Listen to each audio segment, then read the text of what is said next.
pessoal, tudo jóia?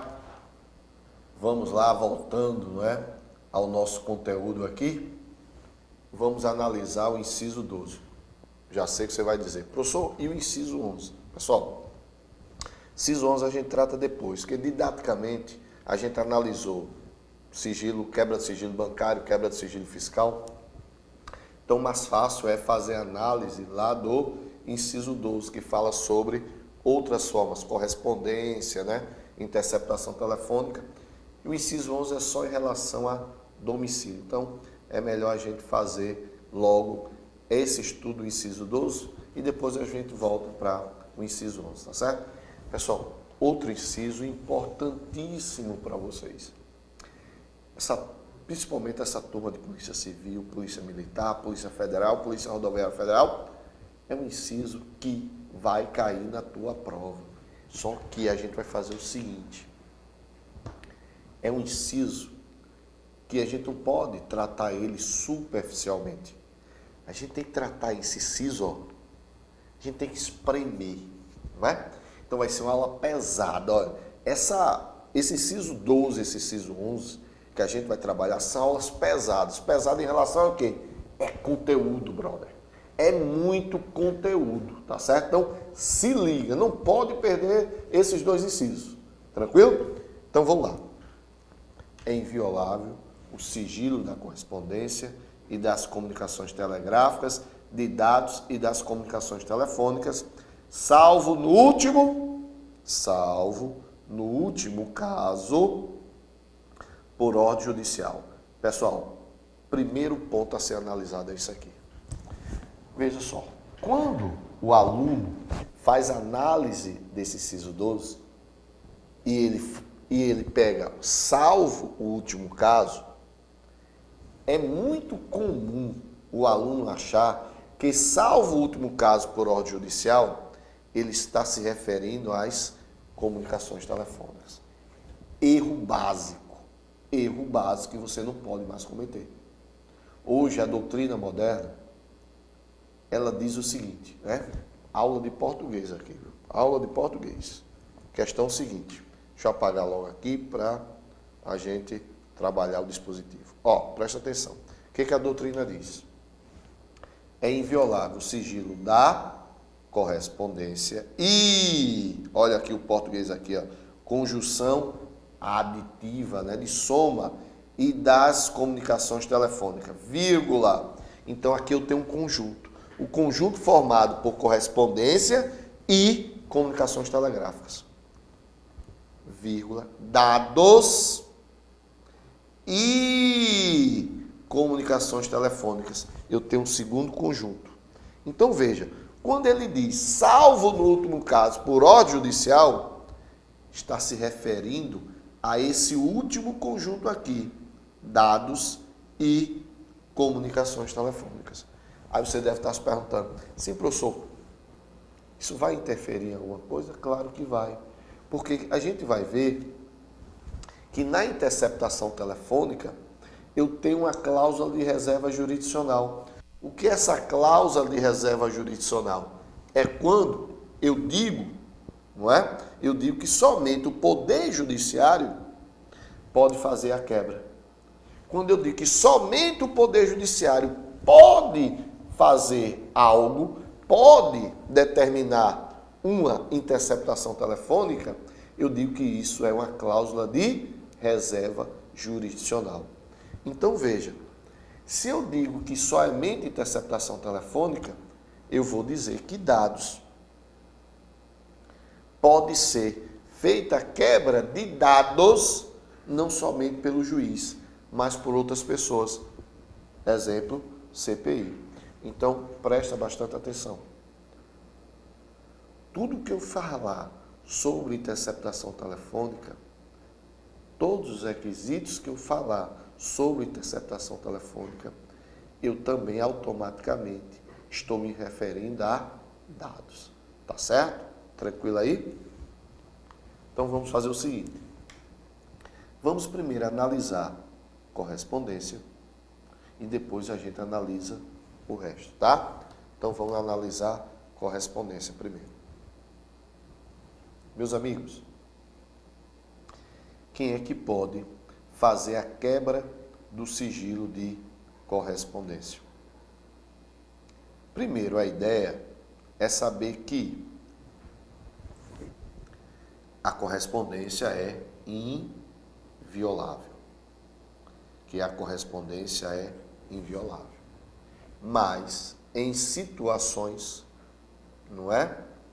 Em certas situações, pode outras pessoas fazerem a violação dessa correspondência, ou seja, tornar ela violável. Sabe por quê? Porque a ideia é o seguinte: eu não posso utilizar um direito individual como escudo protetivo de práticas ilícitas. Eu não posso utilizar um direito individual como escudo protetivo de práticas ilícitas. Por isso que é possível a violação. E quem pode violar?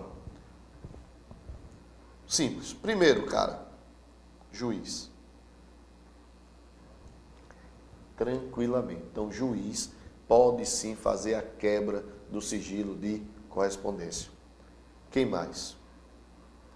A administração penitenciária. A administração penitenciária. Emanuel, nunca vi isso aí não. Quer dizer que o diretor de presídio pode fazer a quebra do sigilo de correspondência? Pode sim. Vamos lá ver um julgado importantíssimo sobre isso aí. Ó.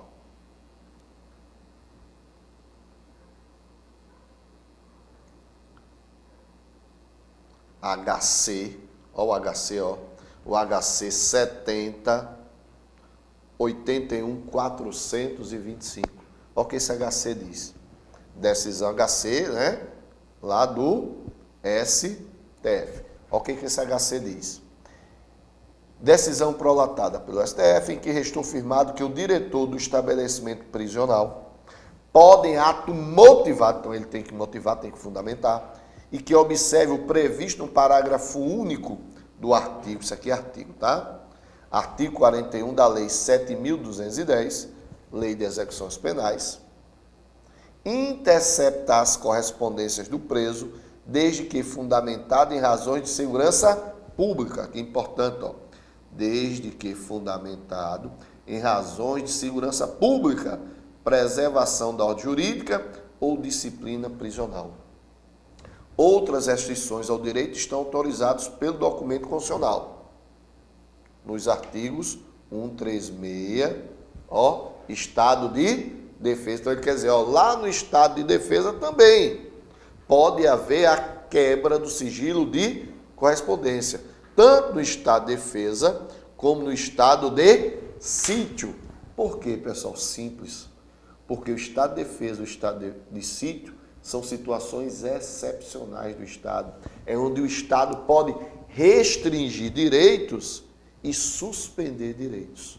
Tá? Então, no estado de defesa, eu posso restringir direitos. E no estado de sítio, eu posso não só restringir direitos, como também suspender direitos. Então, a quebra da violação do sigilo de correspondência pode ser pelo juiz, segundo esse HC, pelo estabelecimento prisional, pelo diretor do presídio, pela administração penitenciária, e também nos casos de estado de defesa e estado de sítio, pode haver a violação do sigilo de correspondência. Tranquilo? Meus amigos, agora, já que a gente viu isso, quero conversar uma historinha com vocês. A historinha é o seguinte. Ainda em relação ao sigilo de correspondência. A história é o seguinte. Chegou nos Correios, lá do Rio de Janeiro, um tigre de pelúcia, não é? E a turma ficou olhando para o tigre, olhou aqui, olhou acolá, desconfiaram do tigre. Rapaz, esse tigre tem alguma coisa, né? Esse tigre chegou de encomenda, né? Lá nos Correios, chegou de encomenda, lá nos Correios do Rio de Janeiro, e os funcionários desconfiaram do tigre. Rapaz, esse tigre tem alguma coisa, é pesado, tem algo diferente desse tigre. Chama a Polícia Federal. A Polícia Federal foi lá, né, na agência dos Correios, né? E sabe o que acharam dentro do tigre? Cocaína, né? Aquele tigrezinho de pelúcia bonitinho, né? Cheinho de cocaína. Pessoal, vamos ver. Vamos prender. Polícia Federal, vamos prender. Vamos prender quem? Para quem esse tigre foi mandado, não é? Ó, aí foram lá para o destinatário. Prenderam o destinatário. O que foi que o destinatário fez? Ó, o destinatário chegou e disse: ei, estão me prendendo, é? Sim, estão me prendendo. A Polícia Federal, sim, estamos prendendo por tráfico ilícito de entorpecentes. Ele disse: sim, peraí. Cadê o mandado para abrir a minha encomenda? O inciso 12 diz que o sigilo de correspondência é inviolável, salvo pelo juiz. Cadê o mandado? Aí esse cara fez o quê? Impetrou um habeas corpus. Esse habeas corpus foi lá para o STJ e foi julgado pela quinta turma, né? Quinta turma. Então o RHC, né, foi em recurso, não é? O RHC 10.537 lá do estado do Rio de Janeiro. Foi lá para a quinta turma do STJ julgar. O STJ sabe o que foi que o STJ disse? Ele disse o seguinte, que, deixa eu apagar aqui, apagar só essa parte aqui.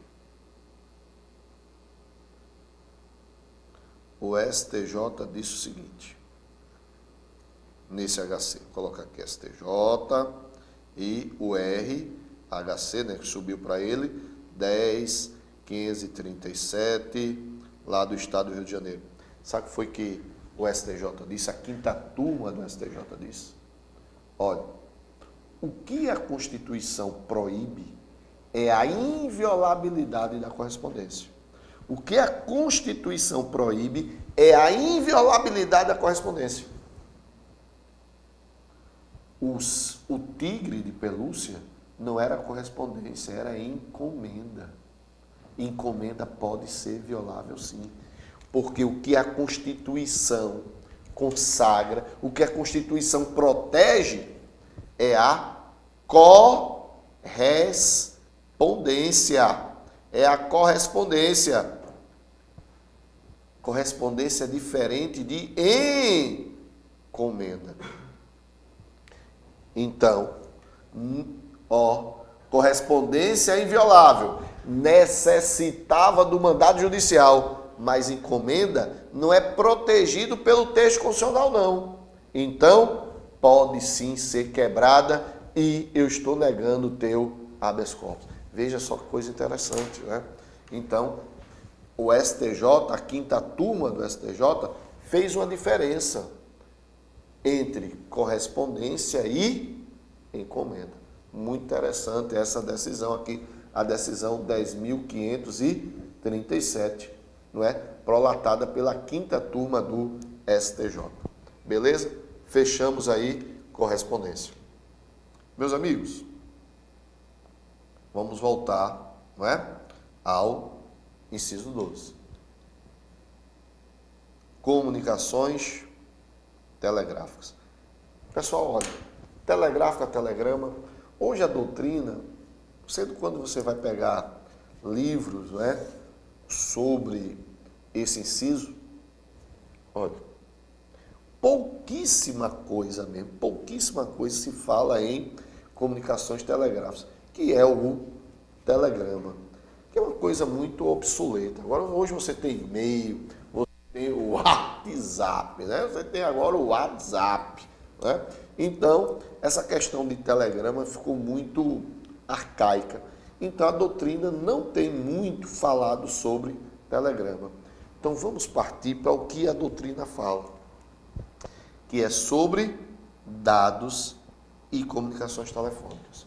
Eu vou falar primeiro sobre interceptação telefônica e depois eu falo de dados. Por quê? Porque eu já disse a vocês, os requisitos que eu vou utilizar para a interceptação telefônica, eu vou utilizar também para dados. Tá certo? Tranquilo? Então, vamos lá falar sobre interceptação telefônica. Meus amigos, primeiro ponto que eu tenho que fazer é conceituar o que é interceptação telefônica. Vamos conceituar o que é interceptação telefônica. Preste atenção, são alguns conceitos que a gente vai ter que dar aqui, tá? E depois a gente vai lá e aprofunda. Primeiro conceito, que é interceptação telefônica. Anota aí. Interceptação telefônica é quando nenhum dos interlocutores, interceptação telefônica ocorre quando nenhum dos interlocutores tem o conhecimento que terceira pessoa está interceptando a sua ligação. Então, interceptação telefônica ocorre quando nenhum dos interlocutores tem conhecimento que uma terceira pessoa está interceptando a sua conversa. Estamos falando de interceptação telefônica. Mas, meus amigos, eu não posso falar de interceptação telefônica sem trabalhar com isso aqui, ó. Gravação clandestina. Gravação clandestina. Aí é a pegadinha da prova. Vamos lá ver o conceito agora de gravação clandestina? Então, gravação clandestina. Qual o conceito de gravação clandestina? Ocorre quando um dos interlocutores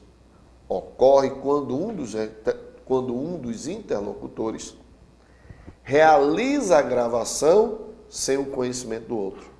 Então, preste atenção. Na gravação clandestina, ocorre quando um dos interlocutores realiza a gravação sem o conhecimento do outro.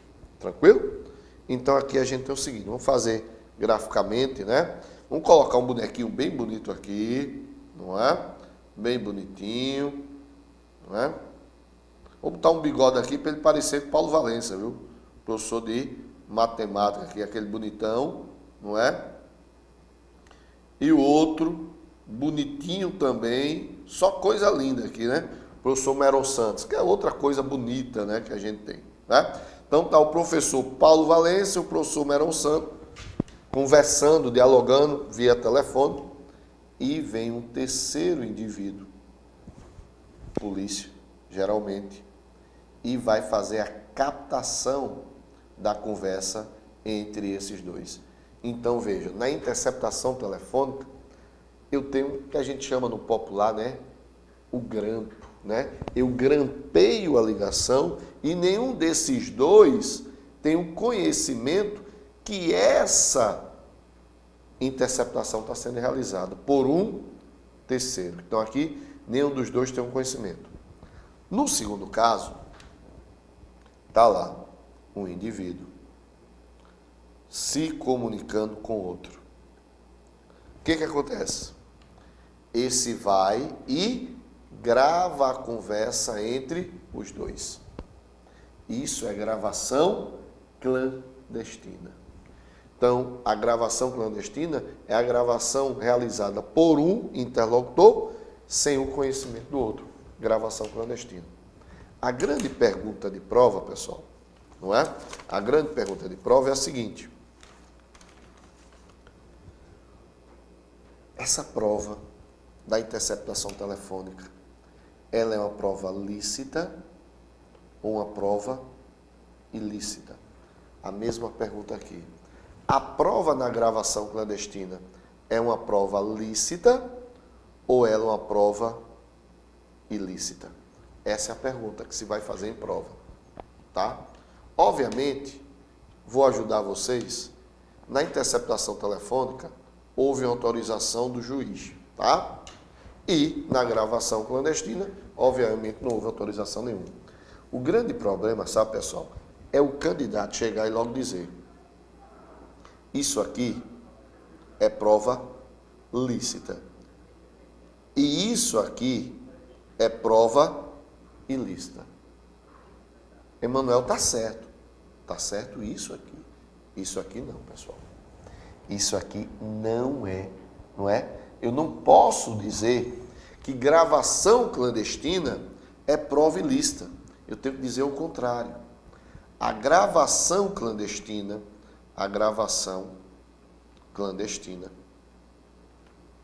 em regra, a prova é lícita. Manuel, como assim essa prova é lícita na gravação clandestina? Sabe por quê, pessoal? Segundo os julgados, a gravação clandestina é lícita desde que não ofenda, desde que não haja uma ofensa à relação de confiança. Como assim? A ideia é o seguinte, ó. O marido chega para a esposa e diz: amorzinho, te amo, comprei um colar de brilhantes para ti. A mulher, né, vai ficar admirada, obviamente, pelo colar, mas a primeira coisa que a mulher vai perguntar: ô menino, onde tu arranjasse dinheiro para comprar esse colar? Aí o cara vai achar: não, amor. Ah, e aí dele não. Furtei. Fui lá na loja e furtei. A mulher, com raiva do cara, foi lá e gravou a conversa. Disse: rapaz, eu vou ferrar esse miserável. Não aguento mais essa peste, vou ferrá-lo agora. Pegou a gravação e, pum, delegacia. Chegou lá, delegado, ó, aqui, ó, fiz uma gravação onde mostra que meu esposo furtou um colar de brilhantes. Essa prova é lícita? É não, pessoal. Sabe por que essa prova não é lícita? Porque houve uma ofensa à relação de confiança. Houve uma quebra de confiança. O marido só contou à esposa porque confiava nela. No momento que ela foi lá e detonou o marido, houve uma quebra de confiança. Entenderam aí? Então, a gravação clandestina, em regra, é prova lícita. Por quê? Só vai ser prova ilícita se houver a quebra de confiança. Não havendo a quebra de confiança, a prova é lícita. Emanuel, dá um exemplo de uma quebra de confiança aí. Acabamos de dar, não é? Então, essa prova é ilícita. No momento que a mulher chega lá, entrega a prova, a gravação, ela quebrou uma relação de confiança. Essa prova é ilícita. Mas, Emanuel, tem alguma prova que eu quebro a relação, alguma situação que eu quebro a relação de confiança e essa prova é lícita? Claro que tem, pessoal. Quando há um excludente de licitude. Exemplo, legítima defesa. Então, vamos pegar essa mesma situação. O marido chega para a esposa e diz: ó, não aguento mais viver contigo. Eu vou te matar daqui para o final do mês. Ela foi lá e gravou a conversa. Levou para o delegado. Essa prova é lícita? É. Mas quebrou a relação de confiança. Mas ela agiu em legítima defesa. Inclusive, não é? Existe a orientação dos tribunais superiores em relação à gravação clandestina. É muito interessante. Anota aí. Olha que os tribunais superiores estão trabalhando, principalmente o STF, viu? Vou colocar aqui, ó, STF, a segunda turma. Opa, deixa eu apagar aqui. Ficou horrível isso aqui. Ó, STF, segunda turma. Olha o que ela decidiu aqui, não é? Sobre essa questão de gravação clandestina. É o seguinte, ó, a gravação clandestina entre a conversa entre os dois interlocutores, feita por um deles, então a gravação clandestina de uma conversa entre dois interlocutores, feita por um deles, sem conhecimento do outro, com a finalidade de documentá-la futuramente, em caso de negativa, nada tem de licitar, principalmente quando constitui exercício de defesa. Manuel não entendia, Manuel, isso? Simples, o que o STF disse? Foi o que eu acabei de falar. Se eu gravo, mesmo havendo uma relação de confiança, eu fiz a gravação, ó, gravei, porque ele disse que vai me matar daqui a um mês, então eu vou gravar isso aqui, porque eu posso precisar eu posso precisar para me defender futuramente. Essa prova não tem nada de ilícita, porque eu estou agindo em legítima defesa. Então vamos fazer o seguinte, vamos fechar a linha de raciocínio. Primeiro, gravação clandestina, em regra, prova lícita. Só vai ser prova ilícita se quebra uma relação de confiança.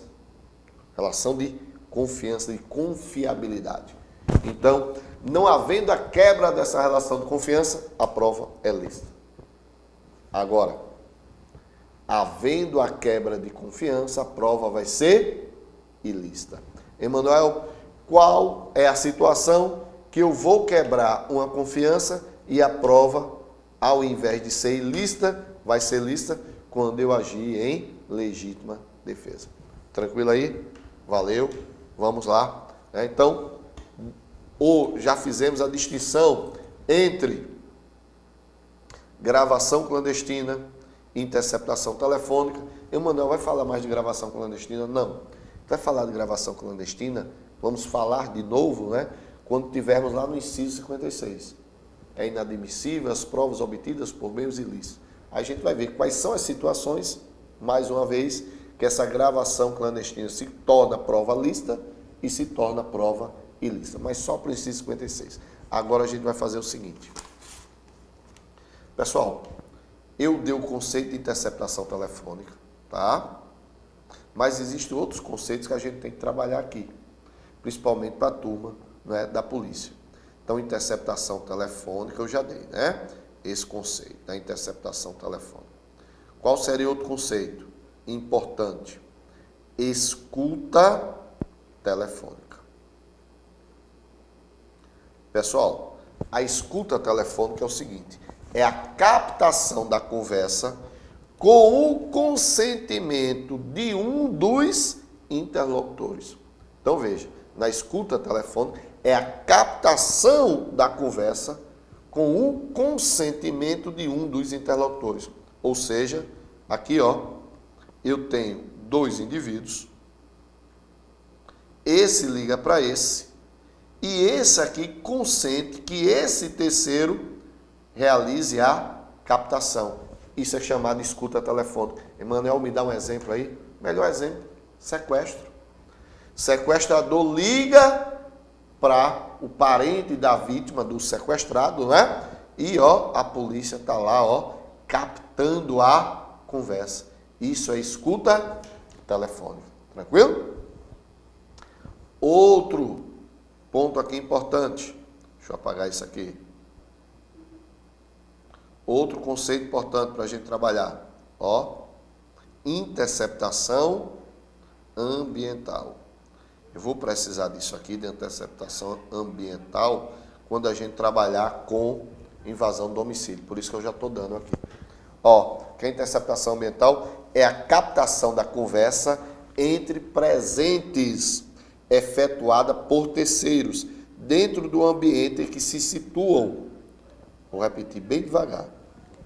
É a captação da conversa entre presentes, efetuada por terceiros, dentro do ambiente em que se situam os interlocutores, sem o conhecimento de um ou de alguns.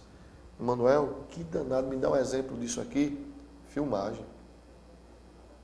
A filmagem, Então, a filmagem é um exemplo, a filmagem. Eu estou filmando, eu estou captando a conversa dentro do mesmo ambiente, entre pessoas, entre presentes. Eu vou e capto a conversa, Direito, a filmagem, É um exemplo de interceptação ambiental. E para a gente encerrar os conceitos, eu tenho a escuta ambiental. Veja, não posso confundir com interceptação ambiental.